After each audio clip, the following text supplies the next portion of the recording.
За Баянгуулын хамтдаа үзэгч та бүхнийхээ өнөөдрийн амар амгалан айлтган хүргэж байна. Нэрийн утас нэвтрүүлгийнхаа удаах нэгэн дугаарыг та бүхэнд өргөж байна. За өнөөдрийн нэвтрүүлэгт Баянгуулын аймгийн Монгол Ардын намын хорооны бүсээр үтсэн эдит дарга Батцуурыг нэвтрүүлэгт онцлон оруулж байна.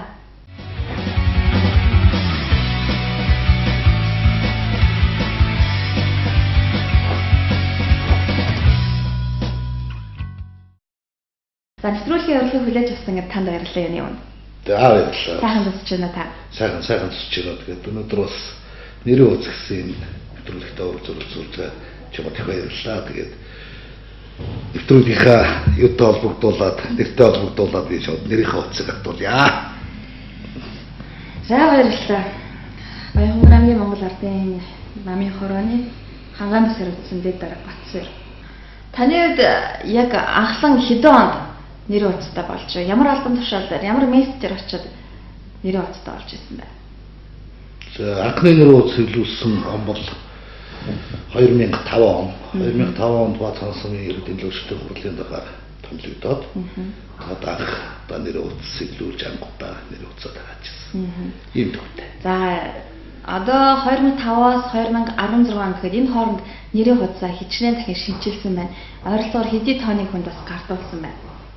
За нэрийн утасны хугацаанд ер нь л одоогийн байдлаар 4 удаа шинжилсэн байна. За энэ хугацаанд за нэрийн утасаа гардуулж өгсөний тоо шинжлэгдсэн төвөртөө нэмэгдээд бол 5-6 мянган орчимд тарсан бахаа гэж ингэж. За анхны нэрийн утас бол 2005 онд Баатхан сумын иргэдийн төлөөлөлтийн хурлын дараа болоод хэлэгдсэн анхны нэрийн утас гэдэг. Тэгэхээр анхны нэрийн утасаа их бэлгшээж анх нэрийн утастай болохдоо алтан соён баяртай эдгээр нэр. Дизайнераа сайжруулж ирсэн жил ирэх тусам. Ягаад тэгэхээр төрийн алба дамаа Австрийн албан тушаалд анх томилогдчихсэн. Түүнээс бас бэлгшээлтэй их босч ирсэн. За түүний дараа 2008 онд Баатхан сумын засаг дарга томилогдоод агш нэрийн утасаа өөрчилж хийжсэн. За засаг дарга томилогдсон нэрийн утас бол 5 жилийн хугацаанд бол ер нь солигдож байгаагүй. За нэрийн утас дууссан тохиолдолд бол яг анх хийжсэн цагаараа л хэвлүүлж ирсэн. За 2014 онд Баянгуулын аймгийн Монгол Ардын намын хорооны хурлаас оюун бүс хариуцсан дэвтэрээр томилогдоод бас нэг удаа нэрийн утасаа сольж байсан. За одоо тэгээд бас л улс төрийн нөхцөл байдалтай холбоотой дахин нэрийн утасаа сольж байна. Ингээд нэрийн утас гэж юмдаг усноос хойш 4 дахь удаа нэрийн утасаа сольсон юм байна шүү. Таны яг үндсэн мэргэжил ямар мэргэжилтэй хүн юм бэ? Ер нь бол би өөрөө миний үндсэн мэргэжил бол цэргийн дээд сургууль, тэр Дамаа хэлний цэргийн дээд сургууль 1994-1998 оны хооронд хэлний цэргийн дээд сургуулийн хэл албаны ажилтан хуульч мэргэжлээр анх төгссөн.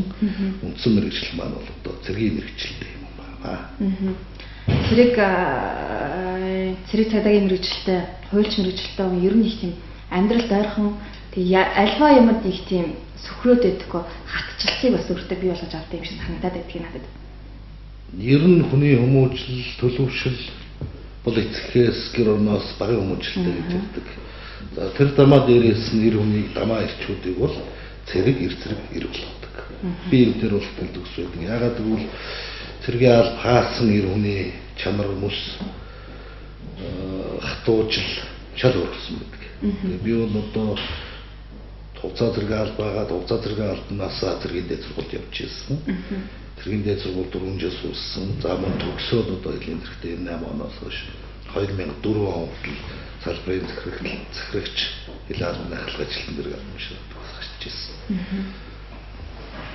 Баатхан сумын иргэдийн хурал руу хурлын дараагаар бас яаж сонгогдоод тохоо үедээ. Миний улс төрийн зам их сонин замтай байна те. 1998 онд Элийн зэргийн дээд сургууль төгсөөд Өмнөг аймгийн Ноён сумын дугаар цэставан дараагаар анх томилогдчихж байсан. За говийн сайхан халуун наранд хаж өөрөө гоё хүн дээ. Хэлж илээ. Тэгээд тухайн үед тэр үед одоо төрийн албаны тухай хууль гараагүй байсан. 2002 онд анх сумын иргэдийн төлөөлөлтийн хурлд нөхөн сонгуулиар сонгож өгчсэн. Тэр нь маань мөн хувийн Ноён сумд тухайн үед Монгол Ардын өсгөлтнөөс анх удаа нөхөн сонгуульд ороод одоо 2002 оноос хойш улс төрийн аливаа сонгуульд ажил хийж явна да. Улс төр гэдэг өөрийг зурлаад тахар хэцүү зүйл шүү. За тэгээд янз янзаар тайлбарлах байна. Аха. Гэхдээ өөрийн сонгосон зам л өөрөө явж байгаа зам л өөрийнхөө сонгосон замд бол хүн итгэлтэй туршдаар байх хэрэгтэй гэж болгож байна. Баатан сумын иргэдийн урлагийн дарга байхдаа таг сум орон нутгаас хийж хэрэгжүүлсэн ажил ямар ажлууд вэ? За цэргийн амьдралаас шууд энгийн амьдрал руу шилжихийн шилжилт бол амьдралд бол хасар их том өөрчлөлт гарч ирсэн. Ёс зүй зан характер, цэргийн мэргэжлийн онцлог, энгийн мэргэжлийн онцлог хасар олон зүйл байсан. За эхний ээлжинд би ерөөсөө сум орон нутгийн дээр төлөвшүүлсэн ганц нь л энэ төрийн алба өөрөө чанартай, цаг барьсан, дэг журмтай, ёс зүйтэй байх хэрэгтэй маа гэдгийг л бодсон. За ийм үйл ажиллагааг хэрэгжүүлэх гэж бол би үндсэндээ урлагийн даргаас улаан засаг дарга байх хугацаанд энэ зүйл дээр л анхаарч ажиллаж байсан. Харьцангуй манай Баатхан сумын төрийн албаны чанар өвдөн бол 2009 оноос гадаад өвдөн ажиглагдаад ирсэн. Хүмүүсийн ажиллаар үзэх чадвар, цаг хугацаа, ажлын төлөвлөгөө өгсөн авсан үүрэг даалгаврын дэвтэр одоо ер нь энгийн амьдралд энгийн нөхцөл байдалд бол ер нь харагддаггүй зүйлүүд бол маш олон зүйлийг багцсан дээр хийж хэрэгжүүлж байна. Энэ маань өөрөө анхны цэргийн мэргэжил юу цэрэг хэрэгжүүлж байсан үйл ажиллагаануудаа бас энгийн амьдралд төвшүүлж байсан гэж байна. Бас тодорхой хэмжээний байр дээр эзэслэглэсэн баг та. Аймаг орон нутгийн ажил. За ер нь бол манай сум суур сайтай сум байсан. Баатхан сум бол харьцангуй газар нутаг томтой, хуалуусантай. Эдийн засгийн нөхцөл байдал ч гэсэн бас Баянгар аймагтаа толгойлох хэдэн сумдуудын нэг. Тэгээ энэ нөхцөл байдлаараа бол Баатхан аймгийн ажлын дарамт айгуу сайн явж байдаг. За тухайн үед бол одоо байр эзлүүлж ирсэн юм олон л байх юм би одоо урлагийн дарга байх үед бол сумын иргэдийн төлөөсөө урлагийн дарга нарын ажлыг бол нэг засаг дарга нар шиг дугаарлаад ирэмлээд байдаг тухайд байдаг. Харин засаг дарга болсноос хойш л ажлын ирэмбэнүүд байр шагналууд бол гарч ирсэн.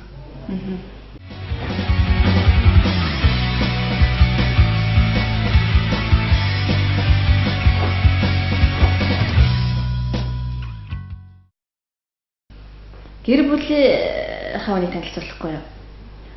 За миний ань бол багш мэргэжилтэн байдаг. Баатхан суманд физик математикийн багш одоо юу 20 жил ажиллаж байна. Хэдэн хүүхэдтэй? Манай 4 хүүхэдтэй.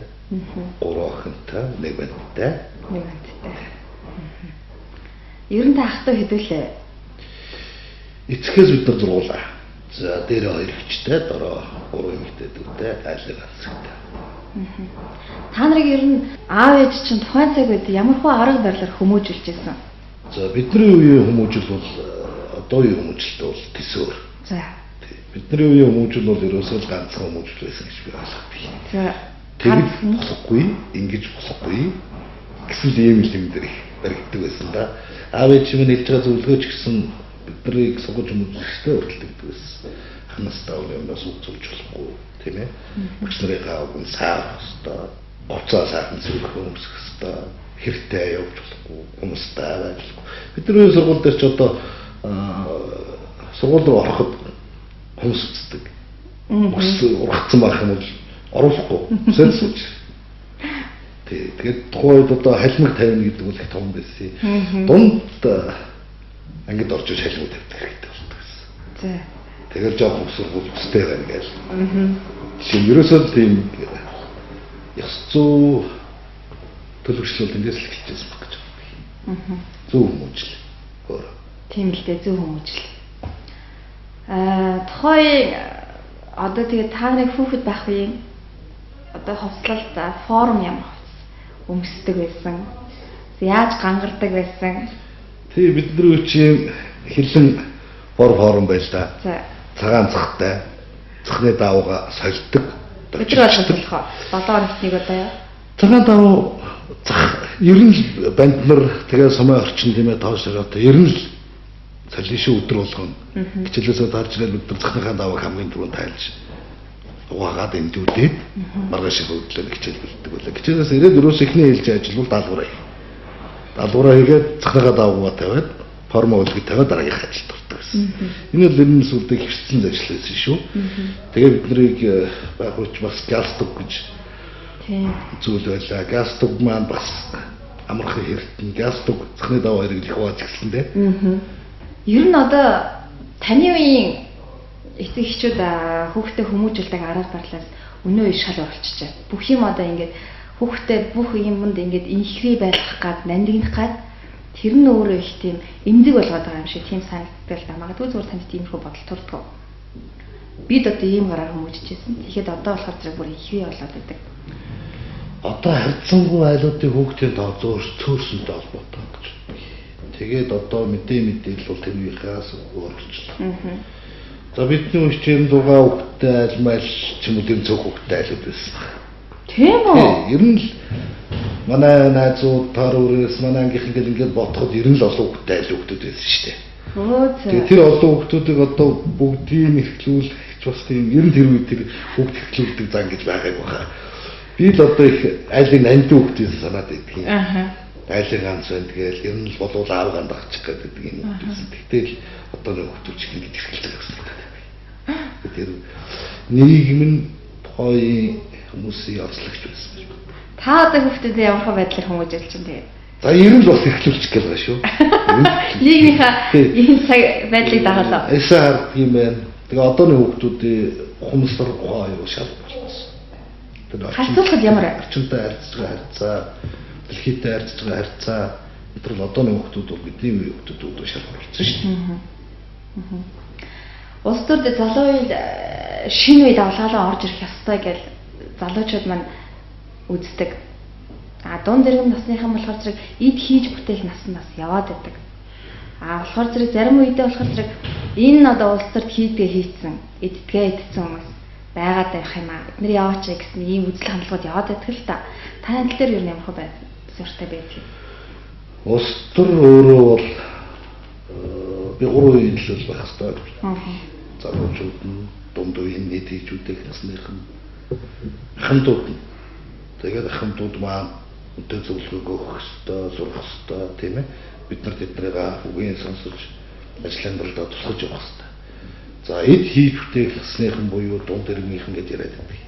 Тийм нэг улс төрд нэг хэлдэг үг байдаг штэ. Эхлээ сайхан биеийн тусчих, дараа нь гэрээ тусчих. Тэгээд томлог бор. Бид нар эд хийж бүтээхсэн дээрээ явж байгаа учраас дараа залуу үеийг бол бид нар бэлдэх ёстой, хүмүүжүүлэх ёстой. Тэднийг бас төлөвшүүлэх ёстой.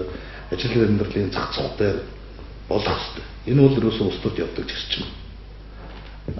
Чи бас нэг үгэнтэй хэллээ. Одоо энэ болчлоо, хийчлээ, бүтээжлээ, эдчлээ, уушлаа гэж. Ер нь л идлээ уулаа гэж харахаасаа илүү юу хийх гээд байна, юу хийвэ гэдгийг бас манайх төвлөж авч чадчих хэвээр. Би энэ бодол дээр л байна. Баянгарын Монгол Ардын намын хороо яг энэ 3 үеийн төлөөлөл байж чадчихна уу? Байгаа мэсээ байна.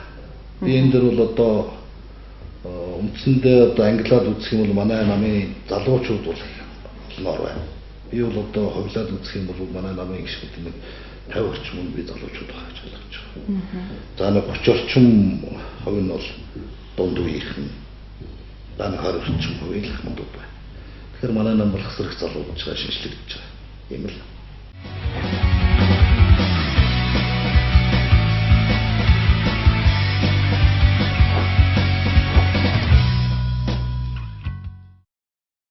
Тань нэг тийм сайхан урмын үг хэлжсэн ямар хүн байна? Бас хизээ юу гэсэн үг хэлжсэн бол та тэр дурсан жайл тэрийг авах. За тэгэл ярихаараа нөгөө залуу үе рүүгээ орно, цэгийнхээ үе рүү орно. Тэгээ одоо намайг анх хэлний ставндраг дөнгөж суулдаг гэсэн үг. Хэлний став аваад нэг салбар аваад явж байгаа шүү дээ. Одоо манай ингийн статусаар бол нэг сумын хэмжээний одоо юм асуудлаар үзэх Монголсоо тодорхой хэлийг хариуцаад хэлээ манад ингийн өдөр салбарын дээр гаргаж ирсэн. Яг намайг салбарын дээр томлогдоод ирж явах тэр өдөр тухайд одоо манай Аватын атратын дээр бас одоо ингээд бас их залуу хүн байсан. Тухайд одоо 37 настай. Би дөнгөж суулдаг гэсэн 22 нас цагаахан сард 23 арай хүрээгүй. Хэцүү залуулаа тий. Дараа байсан. Тэгээд хэд манай лоодрог ганц л өгүүлжсэн. Хүмүүс өрөөс холчлохгүй шүү. Өөрийгөө болох юм бол танаас ямар ч бүтээл гарахгүй шүү. Та тэгвэл өөрийгөө ерөөсө голдгүй гэсэн үг. Би ер нь өөрийгөө харьцангуй голдгүй шүү. Хүн өөрийгөө голоод ирэх юм бол хүнээс юм харахгүй. Хүн өөрөө чадна. Би болгоно л бодох юм байна. Голж исэн тохиолдолд, чамлж исэн тохиолдолд танд өөртөө ч юм байхгүй юу? За, байлгүй явахтай өнөө амьдрал тийм ээ. Гэхдээ нэг тийм ямар үе хэлсэн зэрэг харамслаа нэг гэж би өөрийгөө нэг голж үзээгүй. Бити голоорой гэсэн үгний зарчмын араас бодоход та өөрөөрөө тийм омгшижсэн бардамнаж явсан үе бас хүнд байдаг та. За тэгээд бардам гэж бахархаж гэдэг чинь. За тэгээд бахарх юм өөрийгөө хүндлэх тийм зүйлүүд бол их олон гарч ирсэн. Улс төрийн хүн амжилттай явах тийм ээ. Ажил амьдрал нь сайн байх үед өөрөөрөө өөрөөрөө ерөн зомгшиж байдаг. Тэрнээс одоо хөөрч юм уу тийм ээ сагсуурж явсан удаа бол та ер нь ямар хүн бэ? Та нэг өөрийгөө тодорхойлооч зам төлөвийн хувьд нээлттэй зарчимд. За ер нь би хацсан нээлт. Нээлт. Тэгээд яг ажил албаны үед тухай одоо албан шаардлага үр гүйцэтгэх үед бол их зарчимтай. Энгийн үедээ бол их тийм нийтч юм шүү дээ. Айгу нийтийн дундаа их хүсдэг. Хүний дээр дор их зарцыг хүсдэггүй. Ер нь бол их нийтч талтай юм л. Нутаг усныхаа тухай яриач. За миний өсөж төрсөн нутаг бол сайхан нутаг. Тэр тамаа би өөрөө яг бацаасан байхаа бооцоо мөрөх хэрэг дээр өсөж төрмөж хүмүүс. Тэгээд цагаачтай нуурандаа ихсэлж уддаг.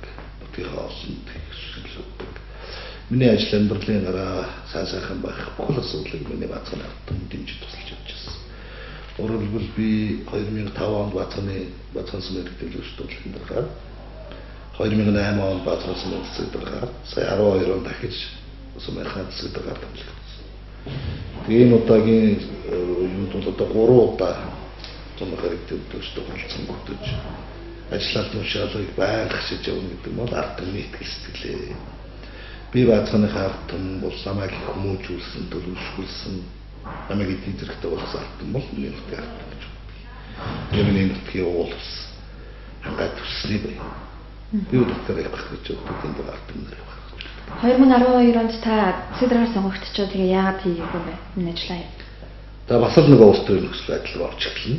2012 онд бол бацаасан манай нам олон болсон. Анхны хурлаараас Цэдраар төлөвлөгдөөд аймгийн засаг даргын барьсан. Тухайд бол аймгийн засаг дарга одоо томцоогоор татгалзсан улс төрийн нөхцөл байдлаар. За тэгээд ч одоо жил гарсан шахуу өөртөө ажиллаа хийж байгаа. Тэгээ ерөн зүйлтэй болон цэцлэх тийм элий. Ийм л үчирчлээ. Нутагтаа бол ер нь гэхдээ хийх бодол, хүсэл, тэмүүлэл байдаг л үз. Нутгийн хөөгийн үед бол байлгүй яг. Гэхдээ би сумдаа одоо 9 жил өдөртгөл уншил хийхдээ бол сансан бодсон зүйлийнхаа бид алгарч мөрөлдүүлсэн гэж боддог.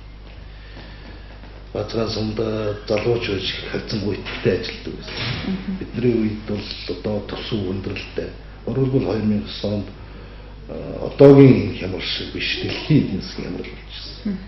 Тэгэхээр бид нар ямар ч үс үүрэгтэй ажиллаа хийгээд хийх ёстой юм хийгээд байгууллагатай нугалдаа байгуулад ингээд явчихсан. Хайцангуй 12 оноос хойш бол боломжийн өсөлтөө суморлогд гарсан. Энийг бол одоогийн байдлаар бол суморлогддог бол хайцангууд юм сайн ашиглаж чадаагүй гэж болж байна. Тэр засаг дарга байх үедээ бацаан сумд төсөлт байгууллагууд гэдэг хэлэхдээ 6 төсөлт байгууллагынхаа 3 шинээр байсан. 2-т нэг засвар байсан. Ганцхан засаг даргын хамгаалалтад улсын сүрэн өргөөр юм хийж чадаагүй. Яагаад гэвэл засаг даргын хамгаалалтын байдлаар юм боломж хоригдож явждаг. Тэгэхдээ өөрсдөө дотоод судалцаагаар бол бас сарцсан сайхан болж байсан.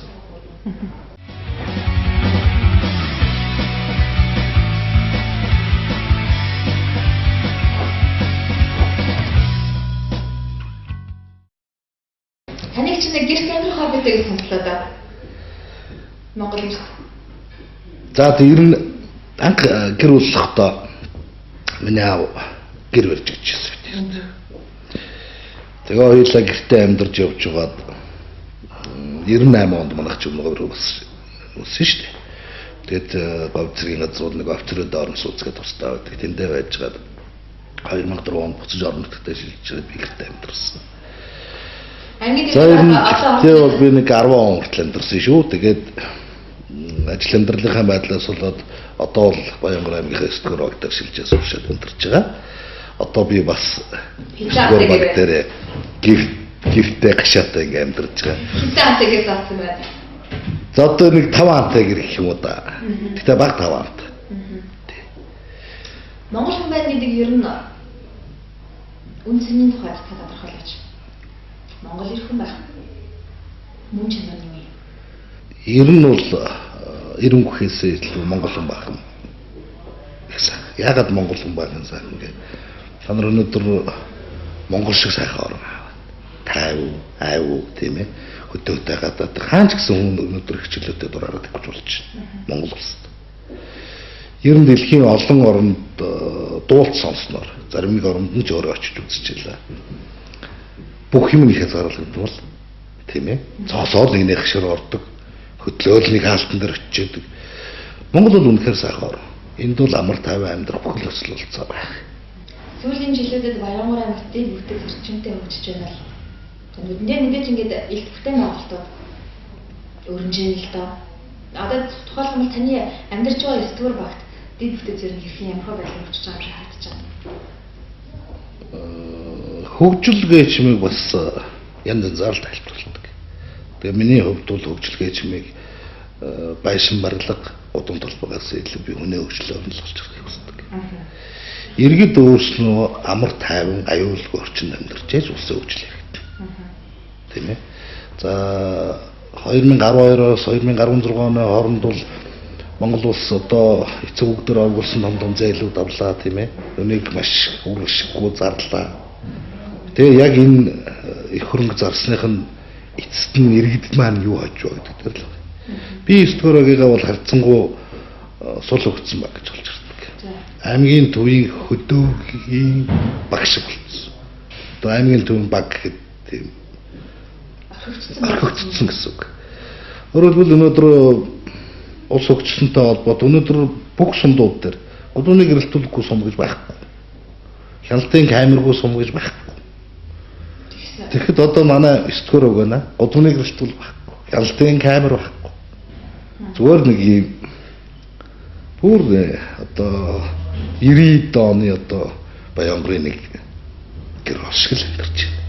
Би одоо тэндрэд нэлээд сар амьдарчлаа да. Зам талбай одоо тэр та Баянгар тааруулаад бетоноор мундаг том зам тавилаа шүү дээ. Тэрнээс 1 метр манай 9-р өгөр ороагүй. Яасан мэдгүй ингээд тааруулаад дэмждэг. Тийм ээ. За одоо ганц чөчж байгаа үндсэн зам маань бол горхоо. Тэр харьцангуй нэг тийм орхигдсон гэж боддог. Тэгэхээр энэ орхигдол бол тухайн л одоо удирдлагуудын сэтгэл даргаагүй л байсан. Тэрнээс зүгээр нэг гэрэлтүүлэг тавих, камер тавих, тэр бүхэн дээр байгаа нэг хэсэгхэн замыг нөхөө засах оронд бол нэг том хөрөнгө авахгүй. Үнэхээр л асуудал гэж болж байна. Иргэдийн сэтгэлгээ баян юм шиг харагдаж байна. Ямар харагдаж байна? Үгүй ээ.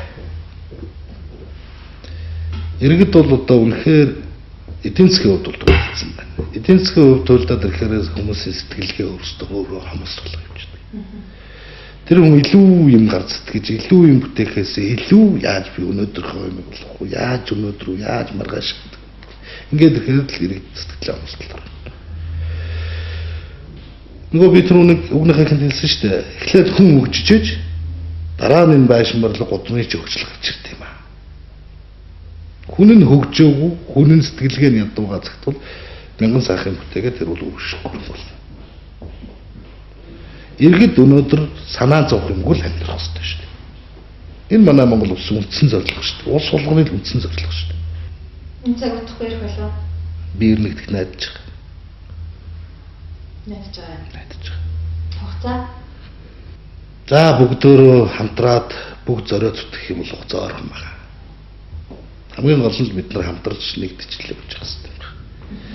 юм болгон дээр одоо бүх оролцоон дээр л иргэд маань өөрснөө оролцоол тэмүүлэл зүтгэл хүсээд ирэх юм бол байна. Хугацаа өгөх. Иргэд өөрсдөө их зөвхөн нэг дарга хийнэ гэж харж байгаа бол хугацаа бас хол шүү. Хөл ер нь ханцын хүчээр. Таны найз нөхөрлийн дод магадгүй нөгөө намайг найз байдаг. Гүч байлгүй яах вэ? Тэгээ би нам гэхээс илүү нөхрөл байх хэрэгтэй гэж үздэг. Тэгээд одоо би сая хэллээ шүү дээ хамтран зүтгэж бүгдөө нэг зүг рүү харж яж явна үхээс биш. За танаа манаа гэдэг шиг явах юм бол явахгүй. Энэ нь бол одоо сая өнгөрсөн онуудад харагдлаа шүү дээ. Гэтэл нөхцөл байдал ингээл залуус их ч юм уу ингээд дунд ингээл хоёр талцуулж байгаа юм л да. За тэр ардын намах энэ ардчлал намах хүмүүс харахтаа цэхэр улаан гэж ялгаад хатдаг болсон шүү дээ. Тэр чинь цэхэр, тэр чинь улаан, ясны улаан. Энэ үзэл ерөөсөө арилахгүй юм шүү. Арилна уу? Энэ бол нөгөө жижигхэн нэгнийгээ бүгдөө таньдаг болохоор л ийм асуудал гараад байгаа. Манай улс харьцангуй цөөхөн биш шүү дээ. Тэгээд цөөхөн хүн бүгдөө нэгнийгээ таньж яхад нэг нь хаанаа явж, нэг нь ямар үзэлтэл бодолтой байна гэдгийг бүгдөө мэдээд байгаа. Энэ дайж манайх нэг 5 сая хүрэл явчих юм л энэ байхгүй. Тэгээд өөрөөсөө энэ нам өдөрж байгаа хүмүүс дамаа энэ төрийн толгойд гарсан хүмүүс энэ үзлэгөөр хайчих хэрэгтэй байна. Ер нь бол манай нам засаг барьж байгаа үед айгүй зөв болж ирж ирсэн. Би нэг 2003 оны төрийн албаны тухай хуультай болж ирсэн. 2003 оны төрийн албаны тухай хуулийг төрд хэрэгжүүлэх гэж зүтгэж явсан хүмүүсийн нэг нь би өөрөө. Би өөрөө 2013 он хүртэл сумар нутагтаа явж хат яг энэ хуулийг хэрэгжүүлэх гэж явж ирсэн хүмүүс. Харьцангуй бас нэг төрлийн алба улс төрөөс ангид болж эхэлж ирсэн. Хүн өөрөө улс төрийн намын сонгуул хүлээхгүйгээр үндсэн үүрэгт ажиллаа хийдэг нөхцөлийг бүрдүүлэх гэж энэ хууль гарч ирсэн. Би нэг маш хэцүү хууль гэж боддог. Тэгээ одоо энэ хууль одоо болох хүчин төгөлдөр байгаа. Гэхдээ энэ хуулийг бол орон нутагт бол үнэхээр одоо өнөөдрийн үед бол үнэхээр цахируулж байна. Одоо тухайн баг цаасанд яг зөв уршил нь улаан ч юм уу, аав ээж нь улаан ч юм уу, тиймэрхүү зөв төрийн чихний албаагч хэдэн хүн ажилласаа хаалгацсан байна. За одоо би нарийн яг тэд гээд тоолж чадахгүй. Гэхдээ бол их хэсэр болноор хаалгацсан. Солигдсон. Энэ бол ерөөсөө ганцхан ажлын чадамжтай холбоотой биш. Хүний үзэл бодолтой юм уу? Удам судрахын үзэл бодолтой холбож л юм суулгасан. Одоо жишээ намайг жаргал сайхан томилоогүй үндэслэний нэдэг шүү дээ. Хурлын даргатайгаа ах トゥ ус хүүхдүүд байна гэсэн үчлээ татгалзах. Одоо баталгаас татгалжсэн. Харин тийм үү? Тийм хүний сонгох гэх асуудал шүү дээ. Ашиг сонирхлын тухай хууль мэл гэдгээ ашиг сонирхлын тухай хууль дээр үлжүүлж байхгүй. Хүний сонгох гэдэг чинь үндсэн хуулийн дээр заасан үндс хэрэг. Ер нь бол бид нар нөгөө хуулийн дор төрж хуулийн дор ажиллаж амьдрах хэрэгтэй. Тэгээ хүн цагаан дээр хараар бичсэн зүйл бол өөрөө хуулихгүй. Энийг л дагаж хэрэгжүүлж ээж үүнийг дагаж мөрдөж ээж би Монгол улсын иргэн бүрэн хэрэгтэй иргэн гэдгээ л өөрөө ойлгоно. Хэрвээ үүнийг зөрчөөд яваад байгаа юм уу? Үүнтэй үзэл бодол нийлдэггүй хүн бол одоо иргэн биш болно шүү дээ. Иргэнийхээ үүргийг биелүүлж чадахгүй шүү дээ. Ийм зүйлүүдийн сүүлийн үед харьцангуй их ажиглагдаад байгаа. Би их энэ хэмзгэлж байна.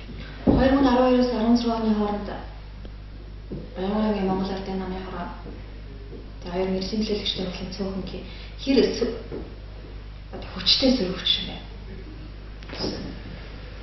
Иргэдийн бол ярих нь бол за мэдээж тодорхой хэмжээний байр суурьнд нас авч үзэх юм бол Монгол Ардын намын хороо Монгол Ардын намын гишүүд өмчдөд тодорхой хэмжээнд ингэж жоохон үзэл бодлоо илэрхийлсэн гэдэг ч юм уу.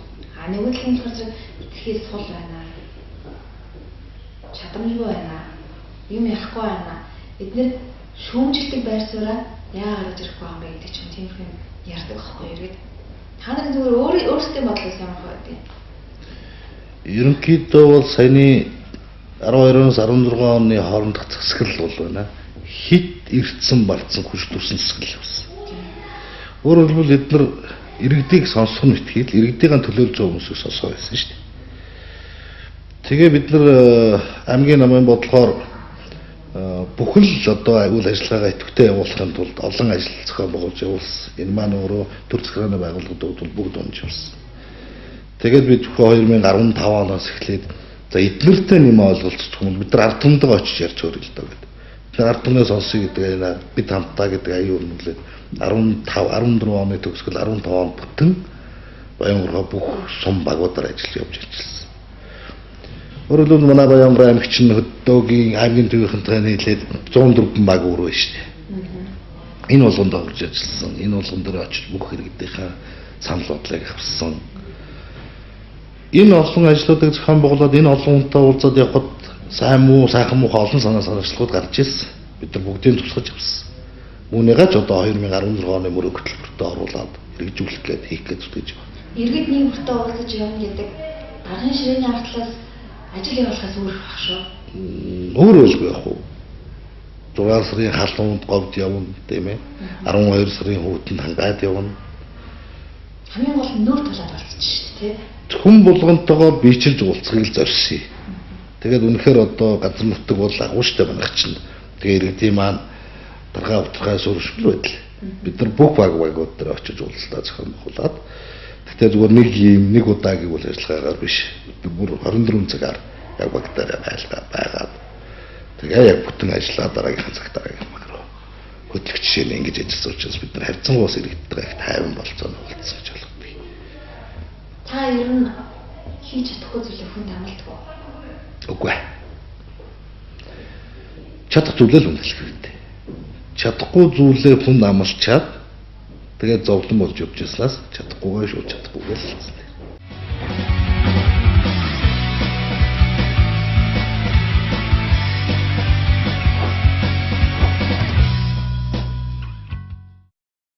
Таны өөртөө ажилдаа ч юм амьдралдаа ч юм баримталж явдаг ямар зарчим бэ? За төштэй байхаас л гэж боддог. Нэг би нэг их тийм сонир зовдог. Гэдэг юм өөрөө онцлогч юм уу? Нэг юм бодоод нэг юм төлөвлөчихөр тэрийг дуусахгүй л санаа авдаг. Нарахгүй. Ерөнхийдөө шүү. Яагаад ч юмдаггүй юусоо өглөө бачимч усна. Тэгээ нөгөөгөө их дайрна. Тэгээ нөгөөгөө яг ингээд өөрийнхөө зорьсон ажил уу яг хийх гэжсэн юм а. Яг өөрийнхөө санаанд тортол хийчихээрээ. Тэр нь бол тэр ухтаа шаардсан хамаагүй. Тэрийг л дуусчихаар айгүй гоё тийм тайван болно. Бүр ахаад юу ч хиймээргүй юм шиг санагддаг шүү дээ. Нэг хэсэг хугацаанд. Хавар юм шиг аа. Хэл дуртай өгч. За одоо нэг мундаг үг хэлэх байхгүй тийм ээ. Ерөнхийдөө бол одоо зөв яваалаа бол гайгүй. Тэгээд удам бууал гэдэг үг бас хэлэх. Урдан бууалаа. За энэ тайлбарлал. Зөв л яв зүгээр бас хаад удам бууал гэдэг. Хүн өрөөсөө л удам огшлаалдаг. Тийм ээ. Өвдөц ч ямар байна, өрөөх ч ямар байх вэ гэдэг чи удмаас ч шалтгаална. Тэгээд тэр удмын сайхан юмыг өөрөө өвдөөд байж болохгүй. Ерөөсөө л удмаа буултаарай. Өрөөхтэй ч гэсэн. Удам буултаарай гэж. Та 40 хүрсэн нэр дөрөв дарсан ат гэж үг гэдэг. Та яг өөрийгөө улс төрийн насны нэр гэж томьёолох нь бол таны цагид болж байна. Яг ийдтунд. Яг ийдтунд. Одоо 41 нас. Харьцангуй төлөвшсөн тогтцсон нас. Залуу ахын устдор эд насны устдор гэдэг бол шаалгар. Хүн өөрөө 40 мөнгө намагчд байдаг ч 40 хүрээд гэж. Тэгээ хүн яг 39 настай байхдаа яг 30 юм шиг сэтгэдэг. Айгуу сон. Тийм үү? Тэгээд яг 40 хүрэнгүүтээ 49 юм шиг. Энд чинь нэг 10 жилийн юм бол батцаад байгаа даа. Ер нь тэгдэм болоод гэж миний өөрөө ингээд энэ амьдралаар ингээд яваад 30 настай байж үзээд одоо дөнгөж 40 хүрээд ингээд 40 дөнгөд даваад явж явах үед бол ингээд бодож явахад би 39 настай байхдаа 30 юм шиг болчихсон л. Сэтгэл зүйн. Хий хэрэглэл ярьлаа дүүрэн байна. Дүүрэн байна. Ер нь бол 40 хүрнэ гэдэг маань хүн амьдрал нь бүх юм тэгширж байна, болж байна л гэж ингэж л үздэг насалдаа манайхны. Тэгээ яг устроор юу хүний амьдралынхаа замналаар төсөөл тавих юм бол би яг л идэвхтэй ирж байна. За баярлалаа. Таны амжилттай. За баярлалаа. Баянгуулын зөвлөгч та бүхэндээ нэрийн хуудас нэвтрүүлгийнхаа шинэхэн дугаарыг хүргэмжлээ. За өнөөдрийн нэвтрүүлэг Баянгуулын Монгол Ардын намын хорооны Гоём сарагдсан дэд дарга Батцорын нэвтрүүлэгтэй сайн боллоо.